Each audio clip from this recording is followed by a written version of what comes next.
Hey everyone, and welcome. Today we're going to talk about something that's happening all around us, like right now. It's the science of how things spread out, and it's called diffusion. You know that feeling, right? You're sitting in one corner of a room and suddenly you can smell pizza from the other side. Or maybe someone walks by wearing perfume and you can still smell it a minute after they're gone.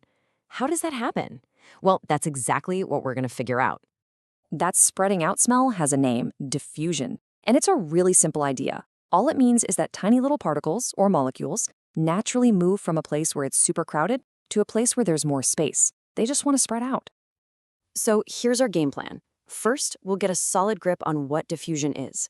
Then, we'll check out the three big things that change how fast it happens: concentration, temperature, and surface area. And finally, and this is the coolest part, we'll see how diffusion is literally keeping you alive. All right, let's dive into part one. What is diffusion really? Let's treat it like a little mystery that we see every single day, and we're about to crack the case. The best way to see diffusion happen is with a simple experiment. Imagine you have a glass of cold water. If you put a drop of food coloring in it, it kind of sinks and spreads out really slowly. But if you do the same thing in a glass of hot water, whoosh, the color spreads out like crazy, super fast. It's the same coloring, so what gives? And that leads us to the big question. Why is it so much faster in hot water? To answer that, we need to learn the three main rules that control diffusion. Once you get these, you'll see this stuff happening everywhere. So yeah, there are three key things that can either speed up diffusion or slow it way down. Let's break them down one by one, starting with the biggest one. First up is something with a kind of fancy name, the concentration gradient. But don't worry, the idea is actually super simple. A concentration gradient is just the difference between how crowded one area is versus another. So if you have a ton of particles all packed into one tiny spot and none at all right next to it, that's a really big difference. Scientists call that a steep gradient. And that brings us to our very first rule, and it's a big one. The steeper the gradient, or the bigger the difference, the faster the particles will try to spread out. It's like they're in a huge hurry to find some empty space. Let's think back to our food coloring. That single drop is pure, 100% concentrated color. The water right next to it has zero color. That's a super steep gradient, right? Which is why the color starts spreading out right away. Now, what if you added 5 drops of dye instead of 1? Well, you've just made the gradient even steeper, so that color is going to spread out even faster at the start. Okay, you got rule number 1. Let's move on to the second factor, and this one is going to solve that hot water mystery we talked about. It's all about temperature. So to get this, we have to know about something called kinetic energy. It's just the sciencey way of saying movement energy.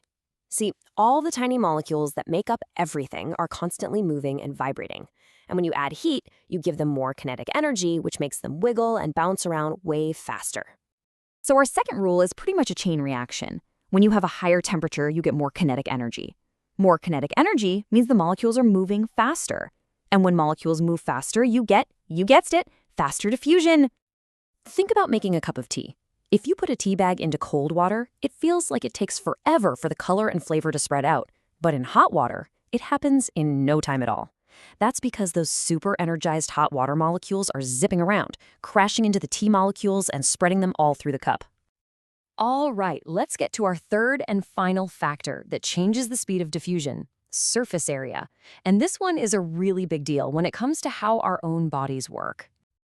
So what even is surface area? Well, it's just how much space there is for things to pass through.